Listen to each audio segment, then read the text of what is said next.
So for me, life should always be about wonderment and fantastical things, and I think although it can be beautiful, I don't really find anything that's minimal or played down very interesting, and that goes for architecture and for people and for style and certainly for fashion as well. I think the world is so against candor and things that are over the top and things that are kind of beautiful in a grotesquely opulent way. That being that way and doing things that fit that aesthetic are considered wrong in society.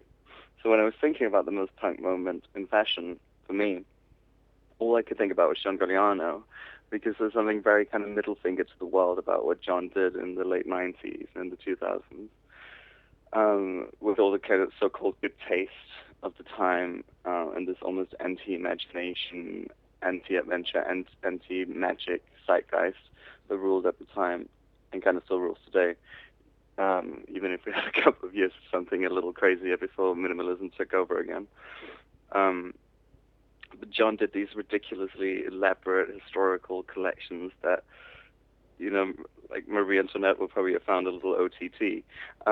And he came out dressed like some amazing camp warlord, like Liberace Goes to War, and it was hugely mind-blowing. It was incredibly punk. If he did it tomorrow, it would still be incredibly punk. It would also be very brave. So when you say it was incredibly punk, is it that bravery? Is it that, that sort of how punchy it was and how kind of almost crass, that opulence was? Is that what you think was punkish about it? Or was it just how beautiful it was? A little bit. I mean, I don't necessarily find it crass, but because it kind of appeals to my aesthetic. But yes, it was the fact that everyone else was doing this kind of good taste thing, which wasn't really that good taste because everyone was doing monograms and whatnot at the time. But everything was supposed to be black. You had the Tom Ford's Black Army, and then John was there and was just like, fuck it, I'm just gonna do these amazing, Louis XIV kind of things and all the weird things he did, like the crazy goth collections and the weird Jeanne d'Arc armor and all that stuff. Why do you think it shocked people so much? I think a lot of people are turned off by something that's very opulent because it's considered ostentatious. You're not supposed to reach for greatness in that way. You're supposed to be modest about everything in life and in fashion. You're not necessarily supposed to admit that you would like to be covered in gold. Is there any collections of his in particular that you thought were especially punkish, or is it, as you were saying, is it just the kind of the energy and the general attitude of what he did that you found inspiring? Yeah, I mean it's quite general, but I think actually more than I think it's spring 2006 with all the crosses and all that stuff, and I think the Jeanne d'Arc one is just after that. This is couture. I think more than that, actually, the Madame Butterfly, which I think is couture spring 2007, is incredibly punk because it's just like so pure beauty, kind of over the top, crazy, elaborate, lavish beauty.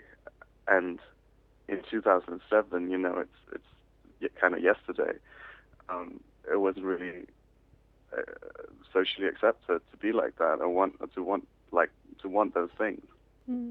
It's interesting that you mentioned that something being socially acceptable, because it seems what you find punkish about it is that it kind of went against the spirit of the times. But then you said that minimalism can be punkish, but we didn't feel it was punkish. But it got me wondering, in a climate of intense opulence, someone doing something very minimal, would you also see that as punk? Probably. But I think it's also always more socially accepted to do something that's minimal than it is doing something that's the opposite.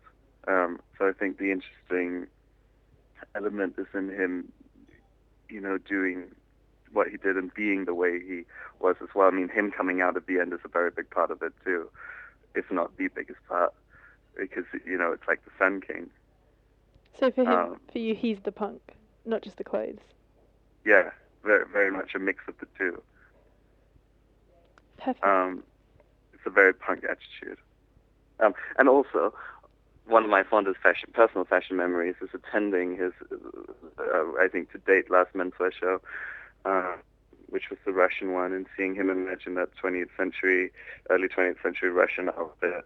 The snow was falling off his head, and he was shaking his head, and it gave me like the kind of shivers that you very rarely get in life, and a very few people manage to provoke that reaction in me.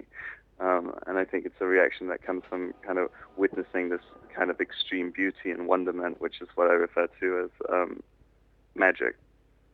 So, he just kind of embodies, or his vision embodies everything that I like in life, and everything I think we should aspire to do and be. And of course, there's the whole thing of it not being wearable. It didn't necessarily work on a shop rail. It wasn't terribly practical. His menswear certainly might not have been the most becoming once you put it on.